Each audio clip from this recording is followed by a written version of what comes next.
So hey guys, wanted to record a new video. The reason is, of course, I activated my wildcard. I do not record every week nowadays because, like I'd said in my previous videos, this is just a hobby for me, and whenever I feel like, I record and put it out. So the last video that I recorded was before Gameweek 17, when we had unlimited transfers and we could set up, the team that we wanted. And after 3 weeks, and my rank being somewhere, in between, I went down in Gameweek 17. 18, I got back up. 19, so far it's been a green arrow, and hopefully, I'm recording this before the Fulham Chelsea game, so hopefully, I've got Cucurella and Andres Pereira in that game. Mitrovic is, of course, suspended. He was my captain. And I don't know if Cucurella is going to start or not. If it doesn't, and most people have Kepa, and if Chelsea keep a clean sheet, then it could be a 6, 7, could be much more than that. It could be 8 or 9 point swing. So, yeah, anyway, so I decided to play my wild card because, like I said in my last video, when I see an opportunity, I take it. As simple as that. I do not care. Some people are going to tell you that this is not the right time to play the wild card. It's too early. We don't have enough information. For me, it's simple. You have an opportunity to bring in 6, 7 players that you do not have, and of course, you do not want to take that when it hits.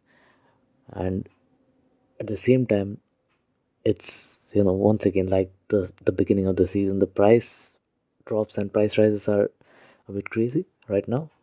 I think it will be like that for the next 3-4 weeks, and I just felt like this is the perfect time to cash in on quite a few players that I really like. And yeah, so it's already been activated. It's not a part of the plan, so I'll just without going here and there, I'll just put out my team directly one after one, position wise. So I start with the goalkeepers. Now I went with David De Gea in the previous complete overall changes. David De Gea and Danny Ward were my two goalkeepers. The reason was simple. I wanted a Man United defender and I wanted a Chelsea defender. So defense cover rather than defender. So the option was to go with De Gea and one of the Chelsea defenders. I did not have enough money for Reece James, which turned out to be a quite a lucky call, as I went with Cucurella and he kept a clean sheet at least in the first game. And then, of course, I went with De Gea, like I'd said. So that was the combination I went with, against the odds, because a lot of people went with Kepa. Kepa is probably the most highly owned keeper among the active teams right now. And it would have actually saved me some money as well, because De Gea was 4.9 and Kepa was 4.5 at that time.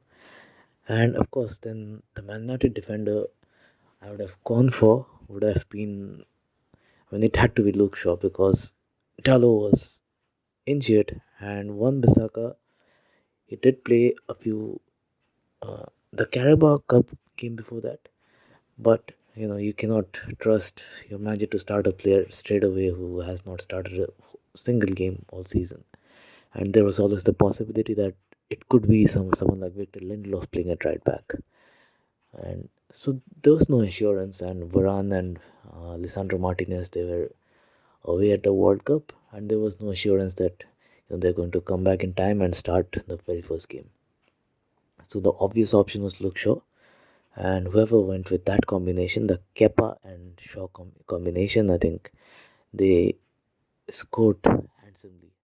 And yeah, but I decided to play a bit safe because I was not 100% certain, because Kepa is not a goalkeeper I like, and he has made a few mistakes in the last few games as well. And I feel like if there have been rumors that Mendy is not exactly signing a new contract at Chelsea, that if he stays throughout January. And looking at the way Chelsea are playing right now, I won't be surprised if Mendy is back fit and he immediately because I mean Mendy is definitely better than Kepa. There's no question about that.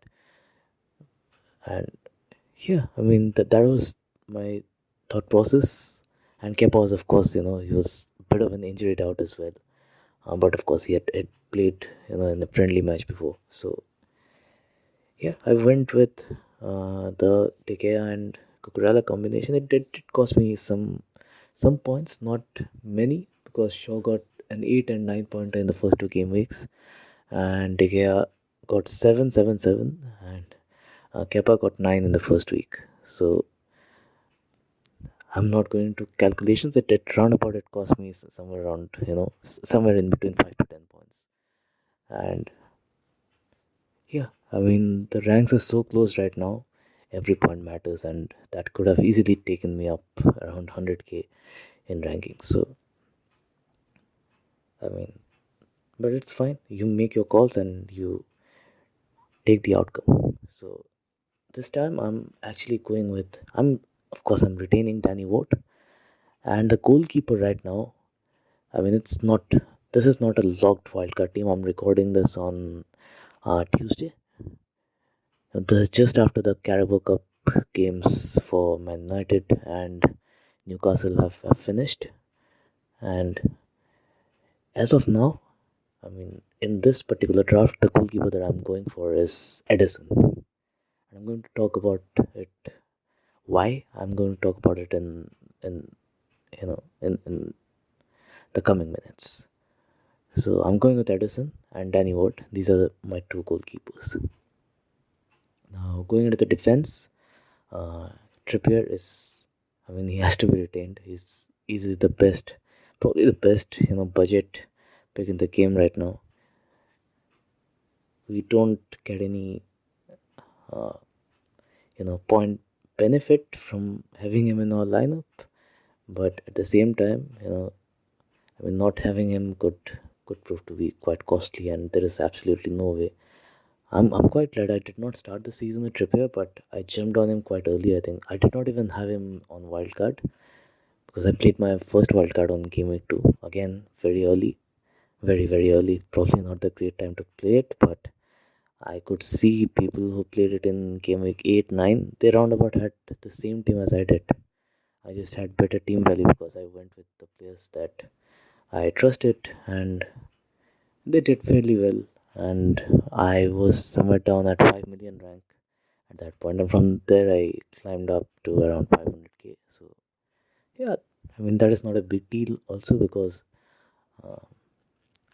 the points are very very close to early on, so rank is quite irrelevant and it's easy to jump. And so yeah, Trippier is there. Trippier is going to be there. Absolutely no doubt about that. The second very very nailed defender that we have right now is Luke Shaw. So I bought in Luke Shaw in Game Week 19, just before Game Week 19. What a transfer! I was watching the City Everton game, and of course, Joao Cancelo did not start that. Now, if it was just about the fitness, if it was just about him building up his fitness after the World Cup, having returned, maybe some fatigue issues like that, I think at that point he's because Cancelo is one of City's main attacking threats. And that Everton game after Demarai Gray, he scored the goal, and the game was at 1-1. Pep brought in a lot of players who have the potential to change the game, like Foden, and he just did not bring in Joao Cancelo at all. And if you looked carefully, somewhere around 92nd, 93rd minute, when City were desperately trying to score the winner, Joao Cancelo was the ball boy. And I looked at that and immediately I felt like, this guy needs to go. Immediately he needs to go because it's very clear he has. It's just about not being in favor. I mean, it's not like he's not going to be Pep's favorite pick for throughout the season, but he has his phases. He picks someone, he really loves them, he really trusts them for like a couple of months, and then suddenly there's a shift. A new guy comes in, and it clearly looks like the players that he's favoring right now are the likes of Jack Grealish and Riyad Mahrez, and of course the youngster Rico Lewis, who's just 3.9 in FPL, and I quite like him as an FPL pick. So I wanted to cover the City defense, and I looked at all the defenders in the game. Stones and Ake looked like the most nailed ones. Akanji had played almost every game, but he did not start the last game against Chelsea. So, you just do not know who's going to be there in Pep's lineup, because previously in previous season we have seen the likes of Laporte and Diaz and Cancelo being quite nailed. Right now, I don't think anyone is nailed. So why spend 7.3 million on a player who's probably not going to start?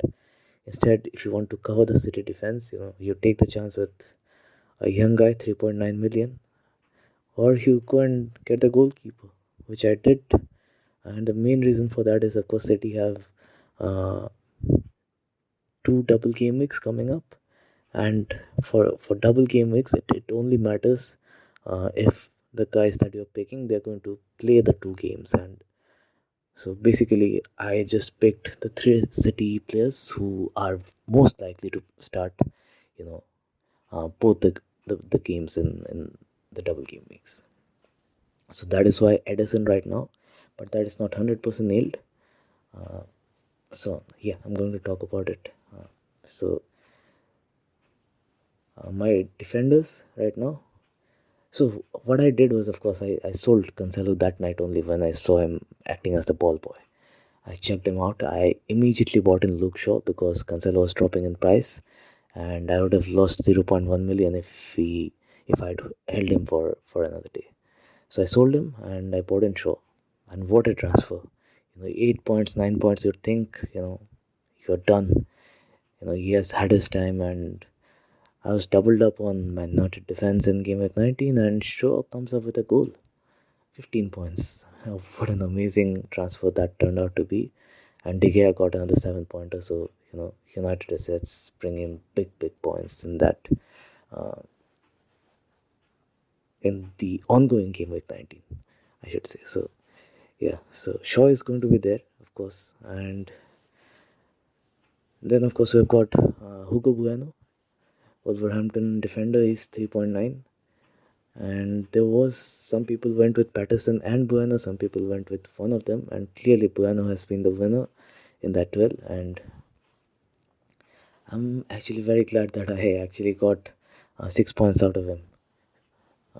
He has been on my bench in all the 3 weeks, and in game week 18 he came off the bench, and because of course Cancelo did not play, I started with Cancelo, and he was on my bench. He was my first defender on the bench and the second player on the bench. He was my 14th player, so he came off the bench straight away with a 6 pointer. And this is actually the first time this season that I've got a return from the bench, which felt amazing. Felt really amazing. Some people have been getting 15 pointers off the bench. Some people have been getting 12 pointers off the bench, and I mean 6 points from a 3.9 million player just felt so good.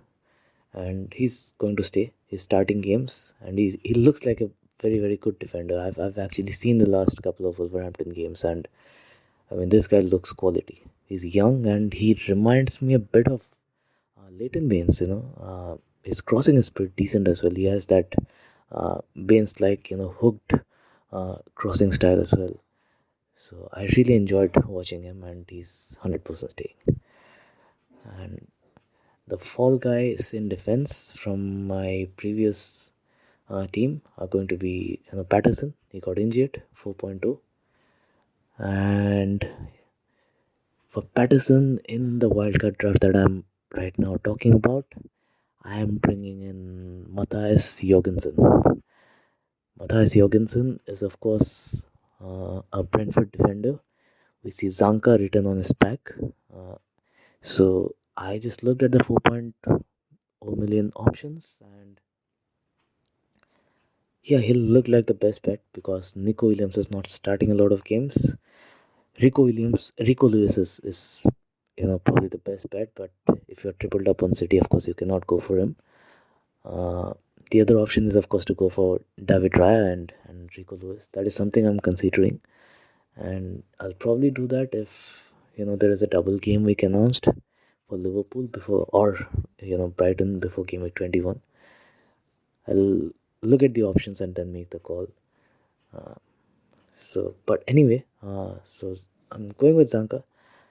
Now there are no guarantees that he's going to continue starting games. He has started quite a few of the last games for Brentford, and I looked at him against Liverpool, and he looked quite a threat from set pieces, and he defended quite well as well. So he looks like a player in form.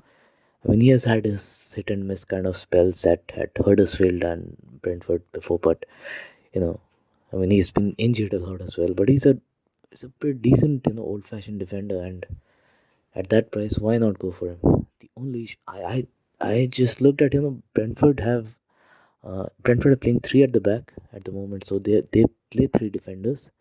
The issue with going for Zanka was, of course, I mean, I looked at the defenders that they were playing, and the three defenders, the three centre backs were, Ben Mee. He has been a revelation for them.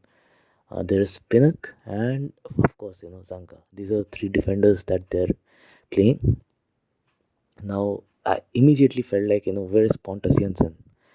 He was Brentford's main guy for, you know, the entirety of last season.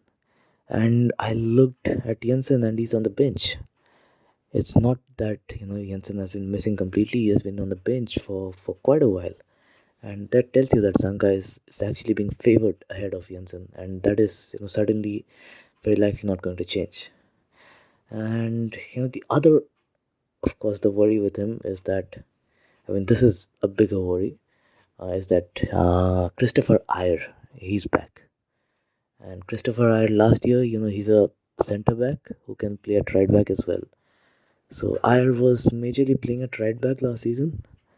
The problem with that is Brentford are playing with wing backs at the moment, and I don't think Ayer is a wing back. He's more of a centre back who can also fit in at right back.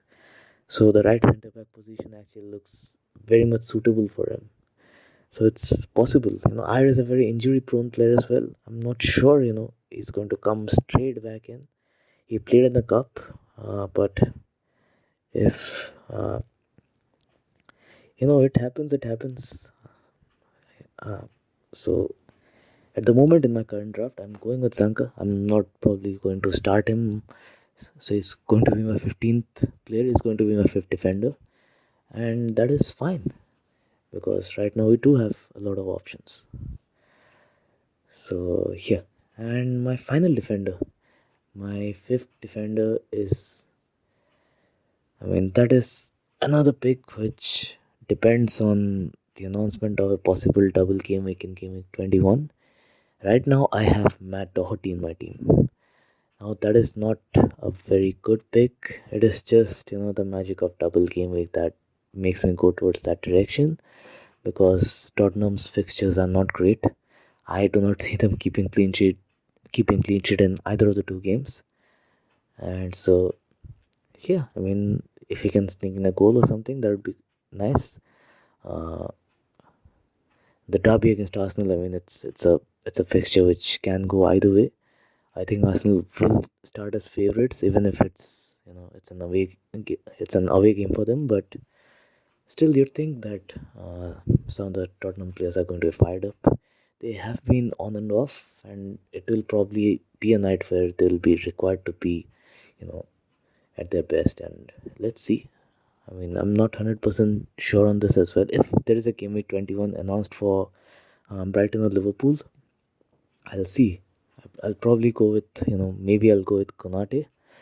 Maybe I'll go with, Estupinan. I think he looks a very good option at Brighton right now. Previously, he was being rotated in that position at left wing back at Brighton. Right now, that is not the situation. Brighton have uh, a very good fixture on starting from game week 21. So I'm really considering him. If not Doherty, I'll probably go with Estupinan. He's my first choice after that. So yeah, that's the defense line done. In my current draft, I've got Trippier, Shaw, Bueno, three guys retained, and the newcomers are Matthias Jorgensen, Zanka, and Matt Doherty of Tottenham Hotspur. So now let's move on to the midfield. So the midfield has had quite a few changes. First I'll go with the players that I'm retaining. The first is of course Kevin De Bruyne, and this is another pick that did not go right for me. I was very confused on whether to go for De Bruyne or Salah, and I decided to listen to my head rather than my heart. And De Bruyne actually played really well in the three games. I mean, he has not been at his best. He has looked a bit grumpy at times. Not sure why, but he has been creating his chances and they have just not been taken. And he has had quite a few shots, narrowly missing the target as well. So those things happen, and Salah actually got a 12 pointer in the first week. So that I know that this is another decision that actually cost me exactly 10 points, because De Bruyne has got 6 points in the 3 game weeks and Salah has got 16. So I mean, it would have paid off quite well for me if I had gone for Salah, but then I did not. And De Bruyne also fell in price once as well. But right now, I think De Bruyne is going steadily up in price, because a lot of people, because of the double game week, are selling Salah, because that is their best possible route to get to De Bruyne. And Salah is dropping in price, so maybe I'll swap after, for the same price when the time is right. But yeah, of course, there is absolutely no doubt in my mind that De Bruyne is going to be there for the 2 upcoming City double game weeks. So yeah, he stays. Uh, the other survivor is Miguel Almiron, another player I jumped on, during the World Cup break, and he's got a goal and he's playing really well at 5.8. I bought him at 5.8 or 7. I don't remember, but insane value. Newcastle are one of the best teams in the league, and he's easily one of the best players right now. He's, he looks very confident. Even in the cup, I think he got an assist today, and yes, I did not see the game, but I heard he had a really good game, and the returns are not going to come every week, of course, for a player who's just 5'8". But when it comes, I'm seeing a lot of people selling him, and I'm really happy with that. I'm going to keep hold of Almiron, because I can see Newcastle, you know, troubling every team that they play, and they'll score quite a few goals as well. And at the moment, it doesn't look like he has any competition for a spot. So, yeah, Almiron is going to stay. There is no doubt about that. Now, here come the changes. First, Bruno Fernandes is going out. This is another call that I made that did not go well. Bruno Fernandes was kind of my go-to player, the person I was looking to absolutely boost my rank with, probably a couple of goals in one of the games and maybe an 18 point or something, which we have seen from him before. But he has been creating chances. He has not been really bad, but he has definitely not been the Bruno Fernandes that I thought he would be before Cristiano Ronaldo came to the club. Firstly, of course, he has lost out on a lot of his set pieces. Uh, so, majorly Christian Eriksen has been taking the set pieces. Now, I'm not sure about if he has lost the penalties as well. Christian Eriksen has been taking, some of the free kicks as well. I remember watching Bruno taking a free kick against, I don't remember, I think it was Gameweek 18. Uh, he took a free kick and that was absolutely horrible. And Eriksen has been taking them since then. Now, even Rashford took a penalty in the cup. Now, that is not something that we should make a judgment upon, because I heard, Rashford had some kind of a record. He was matching someone.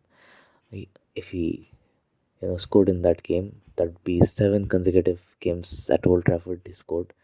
So because of that, maybe, he was allowed to take the penalty, and he actually went to Bruno Fernandes and thanked him immediately. But anyway, so it doesn't really matter. Rashford looks like on fire right now. He's scoring goals for fun. Again, he scored a brace against Charlton in the cup. So yeah, it's a mistake that I made. There is no two ways about it. Bruno Fernandes is more expensive and a much lesser of an FPL asset right now, and that is why I'm going to make the change. I'm going to bring in Rashford. I'm not too bothered about not losing the points here because I did not really consider Rashford. But yeah, right now he looks like a really good choice, and I'm happy that I'm finally moving on. He's probably not going to gain me a lot of ranks because almost everyone has him. But still, Man United potentially have, they of course have a double game week in 20. Then there is potentially a double game week in 22 as well. We're not sure. And that could be a really good double game week. I think they have got Leeds, and I don't know who the other fixture is against. I have to look, but yeah, it's probably the best double game week that we have seen so far this season. So yeah, Bruno to Rashford straight away. That's the first move in midfield. The other ones, I mean, these are quite interesting as well. First, let me talk about the Arsenal swap that I'm making, and that is to bring in Martin Odegaard. And I'm letting go of Martinelli. I'm cashing in on the money that I made on Martinelli. Now, the reason for that is, of course, I mean, Martinelli is playing really well. He's just got uh, a goal against a goal in game week 17. He got a goal and an assist in game week 18. So, I mean, there is absolutely no reason to think that he's not going to continue doing that. The only thing is that every time I watch Arsenal play right now, I think Odegaard looks like the main guy. He looks like the Kevin De Bruyne of Arsenal right now. He's everywhere. He's picking out the passes. He's getting into the box, trying to score goals. And yeah, he looks like such a good player, and it's so enjoyable to watch him. And another thing to consider is, of course, Emil Smith Rowe is back. Now, Emil Smith Rowe, I mean, he can play at number 10 as well, which can be a threat to Odegaard. But last season, majorly, he was competing with Martinelli for the left wing spot. And I'm completely expecting him to continue doing that as well. Now, Martinelli right now is one of the best wingers in the league, and he's not going to lose his spot straight away. There is no doubt about that. But, ESR is going to take some minutes from him, that is for sure. Now, some people are saying Martinelli could just move to the center forward position, the number 9. I don't know if it makes him a better or worse pick, but I mean, Nketiah is scoring goals for fun as well. So, I mean, it's going to be a choice to be made for Arteta. One day when Martinelli has a decent game and Nketiah is having a superb game, is he going to bring in ESR and sub off somebody who's doing so well in his natural position? That is probably, we have to see what happens there. And of course, at some point, Jesus will be back as well. I'm not saying Odegaard is going to start every game as well, but he's the captain and he's the main guy. Now, if anyone has budget, of course, Saka is the main guy, and if you can go for Saka, he's easily the best Arsenal attacker to have. There is no doubt about that. But in between Martinelli and Odegaard, I just it's not simply because of the points. It's simply because of if you're watching the games, it's difficult to watch the games when you do not have Odegaard in your team, and you know that he's now quite highly owned. So yeah, that is another factor is, of course, the guy that Arsenal are bringing in from the Ukrainian club, uh, Mudryk. I don't know a lot about him. I watched a few YouTube clips, and he looked a player who has, I mean, he has such great feet. Somebody who's really pacey. He can take on the fullbacks, and he looks like a left winger as well. So that could provide some competition, more competition for Martin Lee for a spot as well if Arsenal actually make that signing. And he's going to be a very expensive signing as well. So we'll have to see. Uh, but at the moment, I'm of course going with Odegaard, and I feel much safer going with Odegaard. And the third move in midfield that I'm making is I'm getting rid of Andres Pereira. very well played halfway through the season. 19 game weeks I had him, and it did really well for me when I required. In some game weeks, I actually started him and he got my return, so that is fine. 4.5 million mid. He outdid himself, and the player that I'm bringing in his place is actually Kaoru Mitoma of Brighton. Now, this guy, I've been watching him play, ever since he's come to the Premier League. He has not been starting regularly, he has been coming off the bench, and every time he's on the pitch, it looks like one of the best players on the pitch. A proper left winger. He can go either way. He has a pretty decent right foot as well. And, now that he's starting games, he's actually scoring a lot of goals as well. And there have been rumors of, Trossard being, uh, you know, pushed through the corridors by Brighton. They're trying to cash in on him. Now that he has played really well this season, the first half of the season, Trossard. And that tells you that they really, really trust Mitoma to continue doing well in that left wing spot. During the World Cup also, I think Mitoma did really well for Japan. Again, he was coming off the bench somewhere around 60 minutes, and every time he came on, he actually turned the game. And I actually made a post during the World Cup that I strongly feel that Mitoma is at the moment the second best player in Asia after Son Heung-min. And yeah, I mean at 4.9, I think he has actually been quite a popular FPL set over the last. He's been talked about heavily. So yeah, I'm bringing him in at 4.9. Probably the fifth midfielder, eighth attacker. But there will be some games I'll be starting him against Liverpool. He's going to play against Trent Alexander-Arnold, and as much as I want Liverpool to win that game, I feel Brighton are going to give us a very, very hard time, and it's very much possible that Mitoma is going to trouble that that Trent corner. Uh, Everyone knows that is the weak spot of Liverpool in a different way. People have been putting in long balls in that zone, but Mitoma is going to, with his pace and trickery, is going to trouble Trent. There is no doubt about that. So yeah, that is my midfield.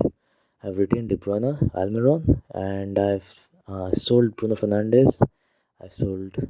I've not sold yet, but I'm likely to sell Gabriel Martinelli, and I'm likely to sell Andres Pereira as well. These two I've not sold yet, and in return, I'm getting Rashford.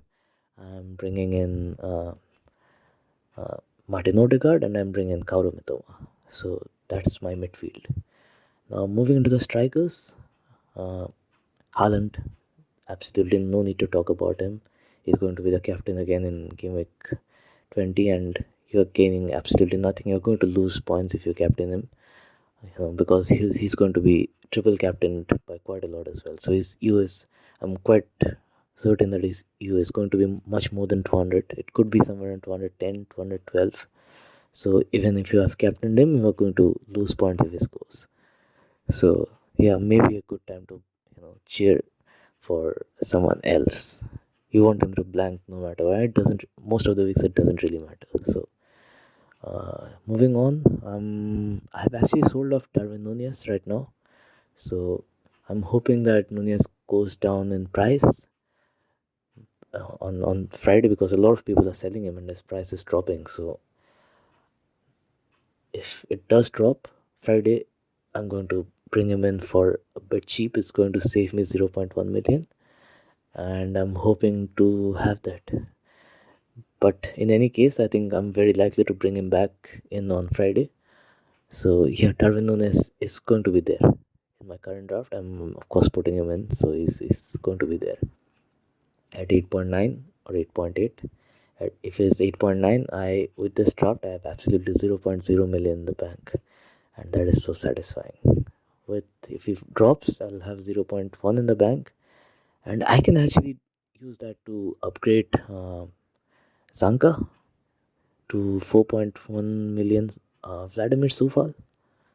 Sufal has not been great, but he's probably a more reliable fifth defender than Zanka. But anyway, so Darwin Nunez is going to be there. I'm not dropping him. As a Liverpool fan, of course, I mean, I have full faith in him, and he's getting the chances. He's going to, in one game it takes two chances. I think we're going to start seeing him scoring quite regularly. He's the main guy. I think he's a better FPL asset than Mo Salah right now because the chances are falling to him, and yeah, he's going to take them eventually. He's got 10 goals in the season right now, and you know, let's see how long can I hold him, but I'm going to uh, keep him during the wild card. And the final pick is going to be Hurricane.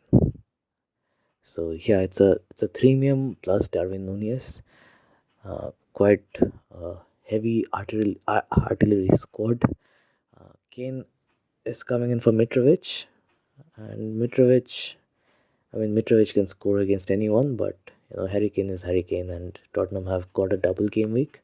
Now Kane does have 4 yellow cards, and the same thing that happened with Mitrovic, where he gets suspended for the second game, could happen with him as well. Especially the game being against Arsenal, it could be a fiery game where yellow cards are shown for fun. But yeah, Kane looks in very, very good form. He has been scoring in almost every game, very much similar to Haaland.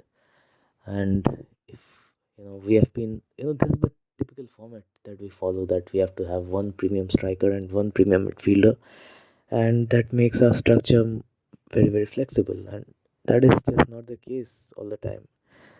And when it isn't, because Kane has clearly been a better asset than De Bruyne and Salah, especially after the restart. He's quietly been banging goal after goal after goal, and we kept on ignoring him. And those who actually had him, instead of putting their money on Salah or De Bruyne, they they benefited a lot, especially in the last game week where he got 16 points, I think. And yeah, so I looked at that and I felt like with the kind of fixtures that Tottenham have coming up, it's a no-brainer. If you have the money, go for it. If I'm making so many changes, if you can afford De Bruyne and Kane and Haaland in the same team, why not? Yeah, so this is it. This is my team, and I'm going to put a picture of the draft right at the end. If you heard, I'm going to, of course, when I'm posting it, I'm going to write that if you want to skip the entire thing and go and look at the draft right at the end, you can do that. And yeah, there can be some changes made here and there. And Friday deadline, and yeah, hopefully FPL is going to be fun from here till the end of the season. And whenever there's something important, I feel like I should record something, I will record something. And yeah, that's it.